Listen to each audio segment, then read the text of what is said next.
Hey guys, Bird Yu-Gi-Oh here. So today, bringing you my Sky Striker deck. This one actually has two of my favorite, like, small little engines included in it, which I think just add a lot of power to the Sky Strikers and even more control than they already have. So yeah, let's get right into it. Of course, as usual, if you guys are not subscribed, make sure you do, so you don't miss any upcoming decks.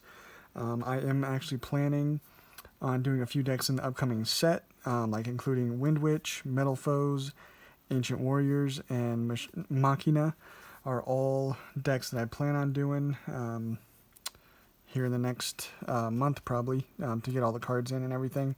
But yeah, let's get right into this deck with, of course, the mandatory 3 Sky Striker Ace Ray. It's amazing. It's your best starter for your Sky Strikers, obviously. Other than the spell, I feel like that Hornet Drones is obviously your best starter card, I guess you could say. But this one is nice because if a Sky Striker Link is destroyed by battle or leaves the field because of an opponent's card effect, you can then special summon this, and then you can also tribute summon this as a quick effect to then special summon another Sky Striker Ace from your extra deck. So really nice. It's a level 4 also, that'll come up. And then we played 2 of the Sky Striker Ace Rose, or Rose, however you want to say it. Not as good, but still needed. She's level 4. Reason she is good is because if a Sky Striker Ace monster is normal or special summoned, you can then special summon this card from your hand. And that's basically about the only effect you're going to be using for her. So just free monster on board again. And then one of the engines that we're playing is actually Trickstars. The main reason for playing it is obviously to get to Reincarnation. It's a great card, and it also just gives you more extenders to go into other Link monsters and just better Link plays, basically, with this deck. So Candina is obviously your best one, because you just normal summon her and you can add any Trickstar card from your deck to your hand. And then each time your opponent activates a spell and trap card, you can inflict 200 damage to them after it resolves. Card you can search off of this, or obviously Light Stage, is a Korobane. If you control no monsters or all monsters you control are Trickstar, you can just special summon this card from your hand. And then you can also use it as like kind of a hand trap during the battle phase. You can send it to your, when your Trickstar monster battles an opponent's monster, you can send this from your hand to the graveyard, and that monster will gain attack equal to its original attack. So that'll help, boost like Candina, 3,600. So it's nice to get over some monsters. And then the only other Trickstar we play is just the one Lilybell. If it's added to your hand, except by drawing it, you can just special summon it from your hand for free. It can attack directly, so that's sometimes cool, but it also has 2,000 defense. And then when it does inflict battle damage, you can target a Trickstar monster in your graveyard and add it to your hand. So it's obviously your way of recycling or getting back a Candina from your graveyard. So yeah, that's just a small little engine. Just gives you a little bit more power. If you don't draw any of your Sky Strikers, that's a nice draw. And obviously the other engine that we're playing is Artifacts. So we play the 1 Scythe and the 1 Moral Tack. Basically you special summon this on your opponent's turn, and they can't special summon from the extra deck for the rest of the turn. And then Moral Attack, you can destroy 1 face-up card your opponent controls. Both come up a lot. Very good. And then for our hand traps, 3 Droll and Lockbird. That should be pretty obvious because of the Trickstar Reincarnation that we play. That just makes it ridiculous. We're playing 2 Ash Blossom. And then the final card is a Pankratops. I really like Pankratops, specifically in like any Sky Striker deck. But you can also, if you don't want to play this, play a 3rd Ash Blossom. But yeah, that is the monsters we're playing. Not too many, but a good amount for the engines that we're playing.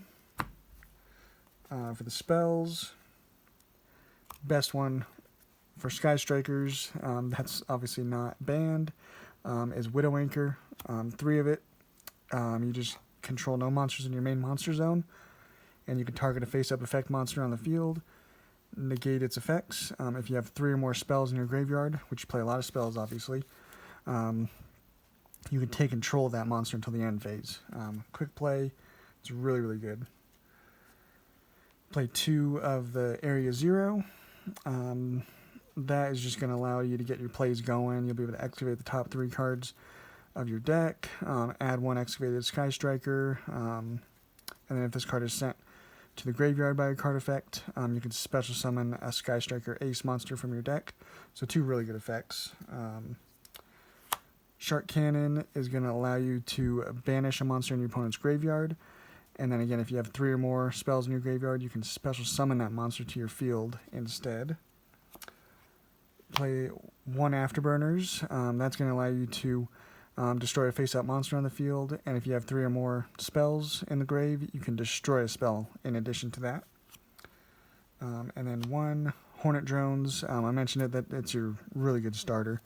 Allows you to special summon a Sky Striker Ace token, so then you can just easily go into your Sky Striker Ace Link monsters from that. And then 1 Jamming Waves, kind of the opposite of Afterburners. You can destroy a set spell and trap on the field, and then if you have 3 or more, you can also destroy a monster. And then the 1 Multi-Roll, because you just target another card you control, send it to the graveyard, and your opponent cannot activate cards or effects in response to your spell activations for the rest of the turn. And then you can also, during the end phase, set Sky Striker spells with different names from your graveyard up to the number of Sky Striker spell cards you activated this turn.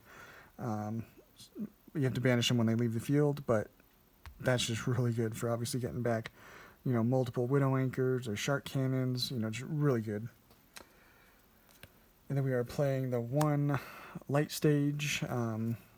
It's at 1. We'd play it at probably 3 if we could. And then we play 1 Double or Nothing. You have, few options for your level 4s. Obviously your Sky Strikers, and then your Candinas. That's plenty right there to, give up 2 spots for a Double or Nothing and just an easy OTK. Play the 1 Mind Control. Again, it's a card that I feel is kind of mandatory in a Sky Striker deck, any version of Sky Strikers. So yeah, I like to play it definitely. Terraforming to search either your Area 0 or your Light Stage. So it's amazing in this deck. Monster Reborn, special summon back whatever you need to. And then 1 Upstart Goblin. There's not really any draw power. There's a lot of searching with this deck. So I felt, we're playing a 40 card deck, so why not throw in an Upstart? And then for the traps, 3 Reincarnation. Obviously drawing this with Droll and Lockbird, you should win. And then 3 Artifact Sanctum.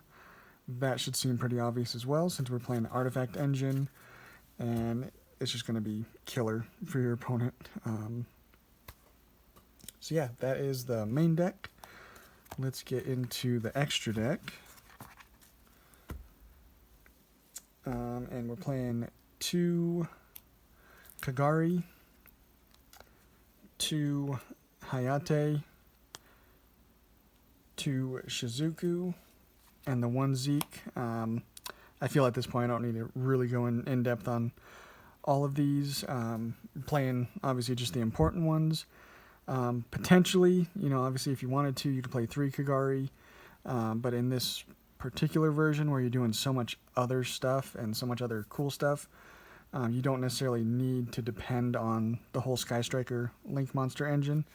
You have the opportunity to go into, other plays with your artifacts and your trickstars. So, and then playing the 1 Utopia and the 1 Utopia Double for our obviously Utopia Double package that we're playing with the Double or Nothing. Basically two level 4 monsters, and you have a pretty easy OTK potential right there, just with 2 monsters that you have. And then playing the 1 Pleiades. It's actually not too difficult to go into because you have the Sanctum, special summoning level 5 light, and then you have your Trickstar Korribane, which is basically a free summon as well, and it's a level 5 light. So Pleiades is actually not very difficult to go into if you just draw, like a Candina, and then, Artifact Sanctum. It's easy to go into. And then for our other links that we're playing, Phoenix and Unicorn, just generic removal of cards. And again, with that Trickstar engine, you're allowed access to these a lot easier. We're playing the one Ningirsu, just a good out against a lot of, cards that can't be targeted, can't be destroyed. You just send a card from each player's field to the graveyard. Simple as that. So it's a good out to a lot of cards. And then we're playing the one Borreload and the one Boral Sword. Again, with the Trickstar and even the Artifact engine, you'll have some monsters on board that you can do stuff with. And so why not use them to go into some of your Borreloads for some OTKs. So yeah, that's the deck, guys. I feel it's a really powerful way of playing Sky Strikers because it's a deck you can try a lot of different engines in. I like the Trickstar engine a lot, especially right now. I think it's really good with the Droll and Lockbird, Reincarnation, pretty much every deck searching. You're gonna get that if you draw them both. Obviously, you're gonna get that effect off and just destroy your opponent's hand. Really good. And obviously the Sky Strikers are just going to outgrind most decks. So yeah, that's deck profile, guys. Stay tuned for a lot more, and we'll catch you guys on the next one.